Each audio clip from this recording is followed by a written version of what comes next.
दोस्तों नमस्कार। आज हम बात करेंगे जीव विज्ञान इंटरमीडिएट बोर्ड परीक्षा के अंतर्गत पूछे जाने वाले एक इम्पॉर्टेंट प्रश्न बायो मैग्नीफिकेशन, बायो एक्यूमुलेशन तथा यूट्रॉफिफिकेशन, जो कि पर्यावरणीय मुद्दों से संबंधित प्रश्न हैं।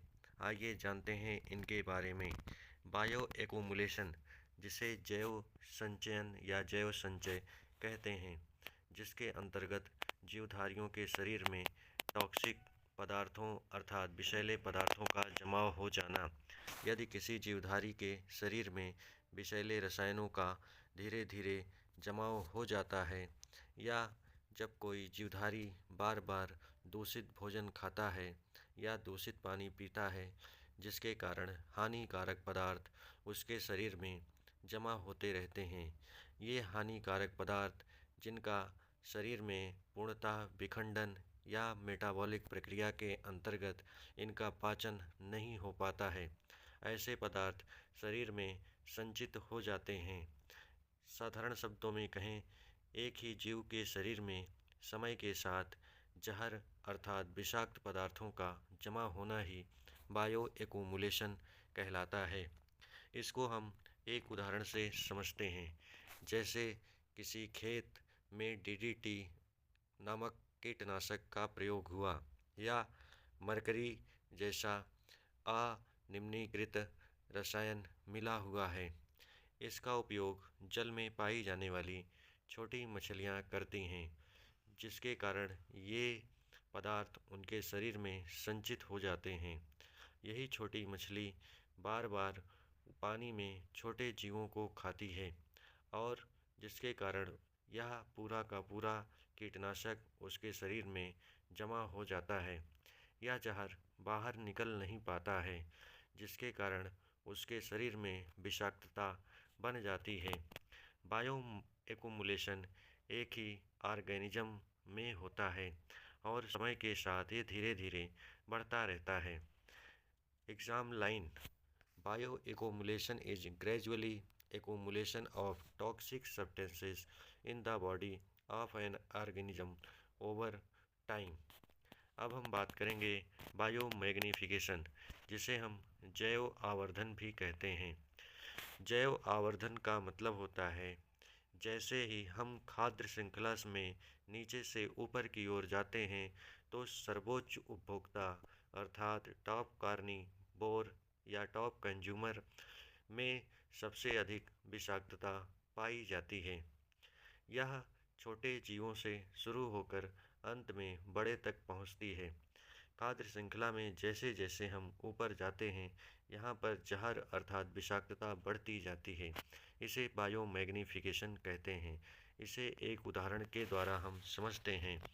यदि किसी जल परितंत्र अर्थात वाटर बॉडी में जीवों की जो श्रृंखला है, उसमें सबसे पहले पादप प्लवक, छोटी मछली, बड़ी मछली तथा इनको खाने वाले पक्षी तथा जीव के रूप में मानव पाए जा रहे हैं, तो सबसे ज़्यादा विषाक्त पदार्थों का जमाव टॉप कार्निवोर्स अर्थात बर्ड्स या ह्यूमन में होगा, क्योंकि पादप प्लवक को अधिक संख्या में छोटी मछलियां खाएंगी, जिसके कारण छोटी मछलियों में विषाक्त पदार्थ पहुंच जाता है, और छोटी मछलियों को बड़ी मछलियां खाती हैं, जिसके कारण छोटी मछलियों से विषाक्त पदार्थ बड़ी मछलियों में पहुंच जाता है और इनके शरीर में इकट्ठा रहता है। और जब इनका शिकार मनुष्यों अथवा पक्षियों के द्वारा होता है, तो यह सीधा उनके शरीर में पहुंच जाते हैं, जिसके कारण यहाँ पर विषाक्तता बढ़ जाती है। पानी में थोड़ा सा मरकरी है, तो उसे फाइटोप्लैंक्टन या पादप प्लवक अवशोषित करते हैं। छोटी मछली कई प्लैंक्टन्स अर्थात प्लवक को खाती हैं, जिससे जहर या विषाक्तता बढ़ती रहती है। और बड़ी मछलियाँ कई छोटी मछलियों को खाती हैं, जिसके कारण इनमें जहर की मात्रा और बढ़ जाती है। अंत में मनुष्य या पक्षी में सबसे ज़्यादा जहर पाया जाएगा। यही कारण है कि टॉप कंज्यूमर सबसे ज़्यादा प्रभावित होता है। डीडीटी का क्लासिकल उदाहरण खेतों में यह कीटनाशक के रूप में प्रयुक्त किया जाता है, जो कि पानी के द्वारा बहकर जल स्रोतों अर्थात तालाबों आदि में पहुंचता है, जहां पर इनका अवशोषण पादप प्लवक करते हैं और पादप प्लवक के द्वारा ये छोटी मछलियाँ तथा छोटी से बड़ी मछलियों में पहुँचती हैं। इन विषाक्त मछलियों को खाने के कारण पक्षियों के अंडों की खोल पतले हो गए, जिसके कारण पक्षियों की संख्या दिन ब दिन कम होती चली जा रही है। बायोमैग्निफिकेशन फूड चेन से जुड़ा है। टॉप ट्रॉफिक लेवल अर्थात सर्वोच्च उपभोक्ता पर जहर का सबसे अधिक प्रभाव होता है, क्योंकि ये पदार्थ नॉन बायोडिग्रेडेबल पॉल्यूटेंट्स अर्थात जैव अनिम्नीकृत प्रदूषक होने के कारण होता है। Biomagnification is the increase in concentration of toxic substances at successive trophic level of a food chain. अब हम बात करेंगे यूट्रॉफिकेशन के बारे में। यूट्रॉफिकेशन जलाशयों में पोषक तत्वों, नाइट्रेट, फास्फेट आदि की मात्रा बढ़ जाने के कारण होता है। जब जलाशयों में पोषक तत्वों अर्थात नाइट्रेट और फास्फेट की मात्रा बढ़ जाती है तो इनमें तेज़ी से शैवाल पनपते हैं, जिसके कारण पूरा तालाब भर जाता है और तालाब भर जाने के कारण इन शैवालों में परस्पर कंपटीशन स्पर्धा होने के कारण ये मरना शुरू कर देते हैं, जिनको सड़ाने के लिए बैक्टीरिया तेज़ी से ऑक्सीजन का उपयोग कहते हैं। तो यूट्रॉफिकेशन का प्रमुख कारण खेतों से बहकर आने वाला फर्टिलाइज़र है, साथ ही साथ घरेलू सीवेज अर्थात वही तथा डिटर्जेंट है।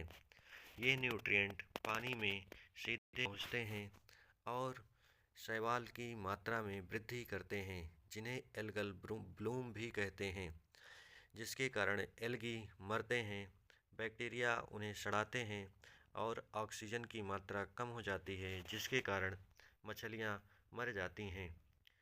तालाब में बहुत ज़्यादा फर्टिलाइज़र चला गया, जिसके कारण हरी हरी शैवाल पूरे तालाब में फैल गई और कुछ दिनों बाद ही मछलियाँ मरने लगीं।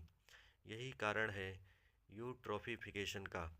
यूट्रॉफिकेशन जल प्रदूषण करता है, जिसमें डिजल्व ऑक्सीजन की मात्रा भी कम हो जाती है और एक्वेटिक लाइफ अर्थात जलीय जीवन प्रभावित होता है। Eutrophication is the enrichment of water bodies with nutrients lead to excessive growth of algae and depletion of. हम अब इन तीनों में तुलनात्मक अध्ययन करेंगे।